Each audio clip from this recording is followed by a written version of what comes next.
आज मैं आपको एक ऐसी बुक के बारे में बताऊँगी, जो ना कि 5000 से भी ज़्यादा साल पुरानी है, लेकिन ऐसे लाइफ़ सीक्रेट्स इंक्लूड करती है, जिनको अगर आप अपनी लाइफ़ में इम्प्लीमेंट करोगे, आपकी लाइफ़ पूरे तरीके से चेंज हो सकती है। इसको ना तो किसी मंदिर में या किसी पीसफुल जगह पे लिखा गया है, इस बुक को लिखा गया है बैटलफ़ील्ड में।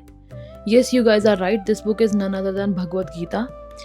जब युद्ध के मैदान में अर्जुना युद्ध लड़ने से पहले ही हार मान जाते हैं, श्री कृष्णा को बोलते हैं कि मैं किनसे लड़ूं, सामने लड़ने वाले भी तो मेरे अपने ही हैं, मेरे में इतनी हिम्मत नहीं है, मेरे में इतनी क्षमता नहीं है कि मैं अपनों से लड़ सकूं। तब श्री कृष्णा उनको कुछ ऐसे लाइफ के सीक्रेट्स, लाइफ के लेसन सिखाते हैं, जो कि श्री अर्जुना को इतना मोटिवेट करते हैं ताकि वो उस युद्ध के मैदान में सबसे लड़ सकें।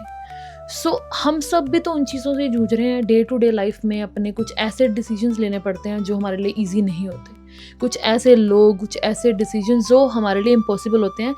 मोरली या इमोरली हमें लगता है कि हमें ये डिसीजन लेना चाहिए या नहीं लेना चाहिए, और समटाइम किसी से एडवाइस लगता है, हमें उसका आंसर नहीं मिलता है। So this book includes so many things, if you implement those in your life you can see a huge difference.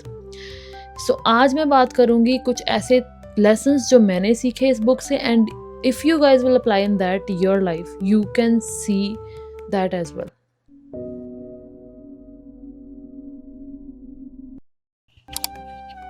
First lesson जो मैंने भगवद गीता से सीखा है, ये कुछ लाइन्स हैं सेकंड चैप्टर से, जो कि डिनोट करती हैं विंटर एंड समर को। इन लाइंस में लिखा गया है कि ज़िंदगी में कोई भी मौसम आए, बेशक वो सर्दी हो गर्मी हो, हम वही काम, उसी जॉब पे जाते हैं, वही खाना खाते हैं जो हमें खाना है, हमारा कोई काम नहीं रुकता। तो लाइफ में अगर कुछ लेसन्स, अगर कुछ चीज़ें ऐसी चल रही हैं जो हमारे फेवर में नहीं चल रही, तो हम क्यों रुक जाते हैं। Let me give an example of this. इस टाइम टोरंटो में टेम्परेचर है -25 से 30, लेकिन हम फिर भी अपने काम पे जाते हैं। इतनी स्नो है, हम लेयरिंग कर लेंगे, लेकिन हम अपने सारे काम करते हैं, अपनी जॉब पे जाते हैं, अपनी ग्रोसरीज करते हैं, अपने डे टू डे लाइफ के कुछ और काम हैं वो करते हैं। ऑन द कंट्रेरी, अगर मैं इंडिया की बात करूँ, समर में वहाँ पे टेम्परेचर होता है 30 से 40 डिग्री के बीच में, एंड फिर भी लोग इतनी गर्मी में भी सारे काम करते हैं अपने। वो हर जगह जो उनको काम कर, जॉब पे जाना है, पढ़ने के लिए जाना है, कुछ फैमिली के काम है, सब करते हैं, लोग तो नहीं रुकते। तो हमें इस लेसन से ये सीखने को मिलता है कि लाइफ में कुछ भी हो जाए, कुछ भी अप्स एंड डाउन्स हैं, जो तुम्हारे कर्म हैं वो तुम्हें करने ही होंगे, बिकॉज आज के कर्मों का फल तुम्हें कल मिलेगा। और one more thing I want to add is कि अगर आपकी लाइफ में कुछ बुरा चल रहा है, तो हम ये सोचते हैं कि हमेशा बुरे टाइम में हम भगवान से ज़्यादा या अपने कर्मों से ज़्यादा डिस्ट्रैक्ट हो जाते हैं, बट ऐसा नहीं है। अच्छा टाइम हमें ज़्यादा डिस्ट्रैक्ट करता है, क्योंकि अच्छे टाइम में हम सोचते हैं हमें भगवान की, हमें अच्छे कर्मों की क्या ज़रूरत है, हमने जो पाना था वो पा ही लिया। इसलिए ट्राई किया करो कि जब भी लाइफ में कुछ अच्छा चल रहा हो या बुरा चल रहा हो, अपनी चीज़ों को, जिनको करने की तुम्हारी आदत है या जो तुम्हारी रिस्पॉन्सिबिलिटी है, उनको वैसे ही करो जैसे वो तुम पहले कर रहे थे। बिकॉज लाइफ का ये जो टाइम है एक फेज़ है, लेकिन वो जो तुम्हारी रिस्पॉन्सिबिलिटीज़ है वो तुम्हें फुलफिल करनी है। So now the second chapter that I have learned from Bhagavad Gita is to control your mind. अगर आप अपने मन को कंट्रोल कर लेते हो, तो आपका सबसे बड़ा फ्रेंड बन जाता है, आपका बेस्ट फ्रेंड। उससे ज़्यादा अच्छा फ्रेंड आपका इस दुनिया में कोई नहीं बन सकता। लेकिन दूसरी जगह, अगर आप उसको अच्छे से कंट्रोल नहीं करते हो, तो आपका बिगेस्ट एनिमी भी बन सकता है। इसकी चॉइस आपकी है कि आपको अपने मन को आपका क्या बनाना है, दोस्त या दुश्मन। हम लोग क्या करते हैं, 2026 में रेजोल्यूशंस बनाते हैं, और बाय द एंड ऑफ 2026 लोग क्या कहेंगे कि मेरा ये पूरा हो पाया या मेरा नहीं हो पाया। अब पूरा होता किनका है? उन लोगों का जो अपने माइंड को कंट्रोल कर लेते हैं। जैसे कि किसी ने रेजोल्यूशन बनाया कि मुझे रोज़ सुबह उठना है, अब जिसने अपने माइंड को कंट्रोल कर लिया, जो सुबह उठ गया, वो तो उस चीज़ को पार कर जाएगा, वो तो उस चीज़ को कंप्लीट कर लेगा।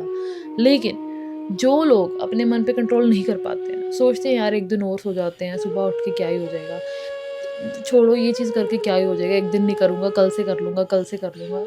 वो लोग होते हैं जो by the end of this year are gonna say कि यार मेरे से इस साल ये चीज़ हुई, कोई बात नहीं, नेक्स्ट ईयर कर लेंगे। क्योंकि जितना आप उस चीज़ को पोस्टपोन करते जाओगे, आप अपने मन की सुनते जाते हो, और उसका आपके ऊपर ज़्यादा कंट्रोल हो जाता है। अब इसकी सिंपल सी एग्जांपल, आप सुबह का अलार्म लगाओ, और सुबह जैसे अगर आप यूजुअली 7 बजे उठते हो, तो आप 5 बजे का अलार्म लगाओ। 99% लोग नहीं उठ पाएँगे और मैं सच में बोलूँ सम टाइम मैं भी खुद भी नहीं उठ पाऊँगी। Why so? बिकॉज़ आपका मन आपको बोलेगा अभी 5 मिनट और सो जाते हैं, नींद पूरी हो जाएगी। आपको भी पता है कि 5 मिनट से नींद पूरी नहीं होगी, लेकिन हम अपने मन की सोचते हैं, सुनते हैं और सो जाते हैं और फिर हम उठते हैं 1 या 2 घंटे के बाद और जिन भी इम्पोर्टेंट इवेंट्स पे हमने जाना है, हम हमेशा लेट हो जाते हैं। Why so? हमें पता भी है वो चीज़ हमारा नुकसान कर रही है, लेकिन हमेशा हम वही करते हैं और हमेशा बार-बार करते हैं। तो you have to train your mind. There is nothing like science जो आपको करनी है, जो आपसे हो नहीं रही कि मैं अपने मन को कैसे कंट्रोल करूँ। कि आपके मन में यही क्वेश्चन आ रहा होगा कि यार ठीक है, वो हमारा एनिमी है मन या फ्रेंड है, उसको कंट्रोल करना कैसे है? There are few small steps that you can take और जिनसे आपका मन लिटरली आपके कंट्रोल में आ जाएगा, जो कि चीज़ें मैंने खुद स्टार्ट करी। लास्ट ईयर सितंबर तक मैं भी ऐसी थी, लाइक मॉर्निंग अलार्म बजता था, मैंने एक बार में नहीं उठना एंड मेडिटेशन जो कि मैं इंडिया में बहुत ज़्यादा करती थी, लेकिन बाद में कम कर दी धीरे-धीरे। तो मैंने अपना एक रेज़ोल्यूशन बनाया 2026 के स्टार्टिंग में कि मुझे ये पर्टिकुलर चीज़ें करनी है। एंड देन मैंने ये फ्यू स्टेप्स लिए एंड चीज़ें सच में चेंज हुई। First of all you have to start meditation, like everyday meditation करो, बेशक जब भी आपको टाइम मिले। It's not you have to do in the morning, but जब आपका माइंड रिलैक्स होगा, आप अपने लाइक मेडिटेशन पे बैठना भी एक बहुत बड़ा कंट्रोल है। बहुत से लोग बैठेंगे, एक सेकंड भी आप अपने साथ नहीं बैठ पाते। नेक्स्ट चीज़, आप अच्छी बुक्स पढ़ना शुरू करो। Like there are many good books जो कि मार्केट में है, जो आपके माइंड को बहुत रिलैक्स करती हैं और बहुत अच्छी चीज़ें सिखाती भी हैं। Like one example is The Power of Subconscious Mind. That book is really good for your mind. अच्छी कंपनी लो, अच्छे फ्रेंड्स बनाओ। अब अच्छी कंपनी की डेफिनेशन ये नहीं है कि ऐसे फ्रेंड्स जो बहुत सक्सेसफुल हैं, नहीं। ऐसे लोग जिन्होंने बेशक कुछ अचीव नहीं किया है, लेकिन उनकी आदतें अच्छी हैं, जो आपको भी ये सिखाते हैं कि अच्छी चीज़ें करो, ना कि आपको ये सिखाते हैं कि चलो कुछ नहीं होता, लेज़ी होने में कुछ नहीं होता, तुम भी हो जाए, अभी टाइम ही नहीं आया कुछ करने का।